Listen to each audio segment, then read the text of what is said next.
Good evening dear audience, বেলিনেক্স সবনবলৈ পুনৰ স্বাগতম। আজি বৰ ইণ্টাৰেষ্টিং ভিডিঅ' এটা লৈ আহিছোঁ। যদি আপোনাৰ কম্পিউটাৰ এটা সাগৰৰ শামুকতকৈ লেহেমীয়া গতিত চলি আছে, তেন্তে চিন্তা নকৰিব। এই ভিডিঅ'টোত মই আপোনালোকক মাত্ৰ কেইমিনিটমানৰ ভিতৰত কম্পিউটাৰ এখন কেনেকৈ স্পীড কৰা হয় তাৰ সহজ ট্ৰিক্সসমূহ আপোনালোকক দেখুৱাম। বলক তেতিয়াহ'লে দেৰি নকৰি ভিডিঅ'টো আৰম্ভ কৰোঁ। তো আপোনালোকে প্ৰথমতে এটা কাম কৰিব। প্ৰথমতে ছেটিঙত যাব। ছেটিঙত গৈ আপডেট এণ্ড ছিকিউৰিটিটো চেক কৰিব। মোৰ ইয়াতে আপডেট অলৰেডি কৰা আছে, আপ টু ডেট হৈ আছে, কিন্তু মই এতিয়া আপডেট কৰিব নালাগে। যদি আপোনাৰ আপডেট কৰা নাথাকে, ইয়াতে অপশ্যন আহি যাব, আপুনি আপডেট কৰি ল'ব। তাৰপিছত ইয়াতে চেক ষ্ট'ৰেজটো চেক কৰি ল'ব। ইয়াত মেক্সিমামতে কি অফ হৈ থাকে, আপোনালোকে এইটো অন কৰি ৰাখিব। তো ইয়াৰ কামটো হৈ গ'ল। তাৰপিছত ইয়াতে আহি উইণ্ড'জ প্লাছ আৰ ক্লিক কৰাৰ লগে লগে এইটো পপ আপ আহি যাব। ইয়াতে টেম্প বুলি লিখি দিব। টেম্প বুলি লিখি এণ্টাৰ কৰি দিব।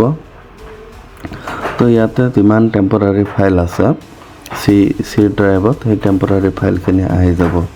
তো মোৰ ইয়াত অলৰেডি ডিলিট কৰা হৈছে, তো আৰু ডিলিট নহয়। তেতিয়া টেম্পৰাৰী ফাইল আহিব, কণ্ট্ৰল এৰে অল চিলেক্ট কৰি ডিলিট কৰি দিব।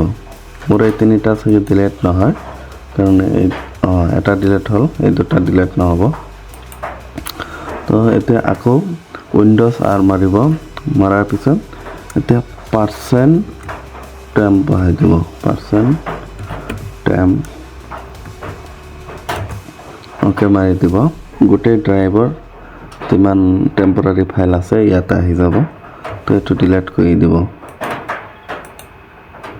যোৱাকালি মানে ডিলিট কৰিলোঁ, ডিলিট কৰি অফ কৰিছিলোঁ, যাৰ কাৰণে ইমান টেম্পৰাৰী ফাইল নাই। তাৰপিছত আহিব ডিস্ক ক্লিন আপত, DISK ডিস্ক ক্লিন আপ। ইয়াত আহি যাব, আহি অ'কে মাৰি দিব।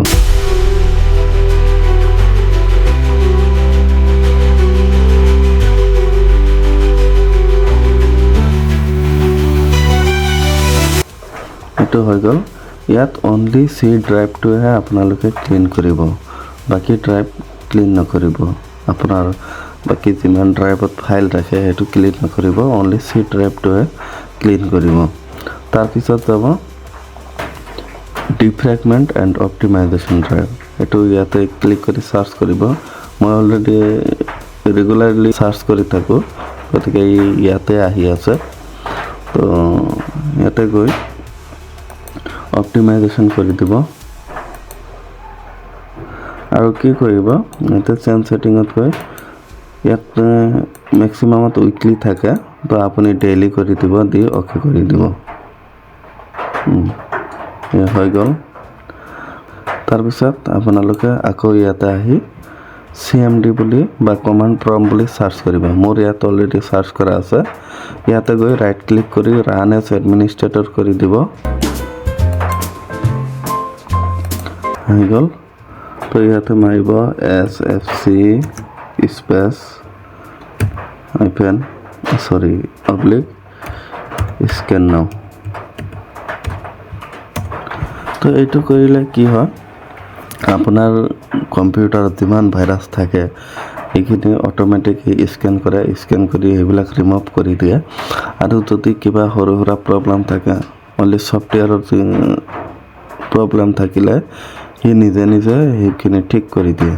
কিন্তু হাৰ্ডৱেৰৰ প্ৰব্লেমখিনি ঠিক কৰিব নোৱাৰে, অনলি ছফ্টৱেৰৰ প্ৰব্লেমখিনি নিজে নিজে ঠিক কৰি দিয়ে বা নিজে নিজে ৰিকভাৰ কৰি দিয়ে।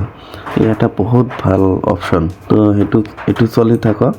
আৰু লাষ্টত এটা কাম কৰিব, এইটো হ'ল টাস্ক বাৰত আহি ৰাইট ক্লিক কৰিব, টাস্ক মেনেজাৰত যাব, গৈ ষ্টাৰ্টআপত যাব, গৈ ইয়াতে ডিজেবল কৰা আছে।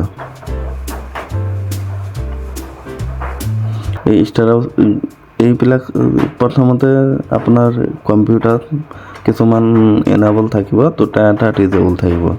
কিন্তু গোটেইকেইটা আপুনি ডিজেবল কৰি দিব। কেনেকৈ কৰিব? এই ডিজেবল যে আছে ইয়াতে ৰাইট ক্লিক কৰিব, কৰিলে এনাবল হৈ যাব।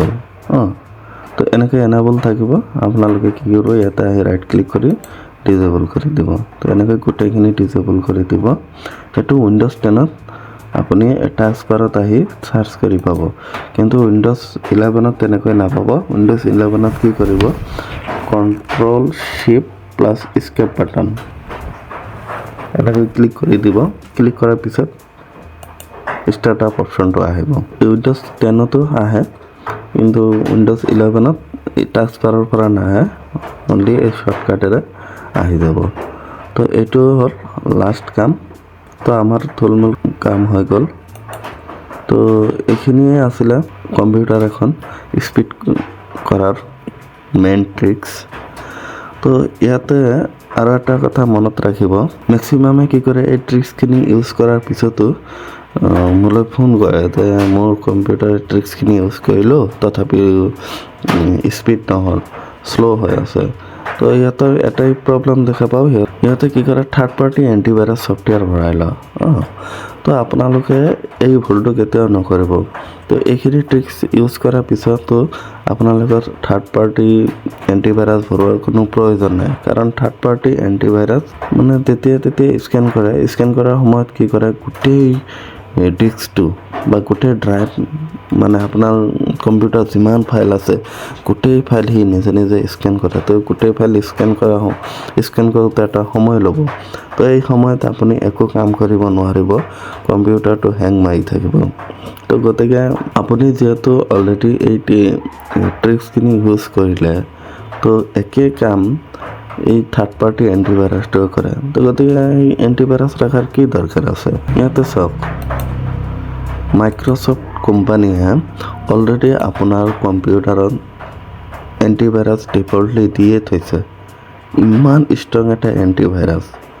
এই এণ্টিভাইৰাছটো থাকোঁতেও আপুনি যেতিয়া ছেট আপ কৰিব কম্পিউটাৰ, তেতিয়া এইখিনি ইয়াতে চাব, এইখিনি যাতে গোটেই অন কৰা থাকে। ইয়াতে 4টা অপশ্যন আছে, real time protection, cloud delivered protection, automatic sample submission, temper protection. এইখিনি কামটো মানে কিছুমান এণ্টিভাইৰাছত নাথাকে। একাউণ্ট প্ৰটেকশ্যন, এই একাউণ্ট প্ৰটেকশ্যন কৈছে মাইক্ৰ'ছফ্ট একাউণ্টেৰে, ফায়াৰৱেল আৰু নেটৱৰ্ক প্ৰটেকশ্যন ই অলৰেডি কৰাই আছে। মেক্সিমাম এণ্টিভাইৰাছতে এইকেইটাইহে থাকে। তো ইয়াতো অলৰেডি কৰাই আছে অপশ্যন। এপ ব্ৰাউজাৰ কণ্ট্ৰল এইবোৰো কৰি আছে।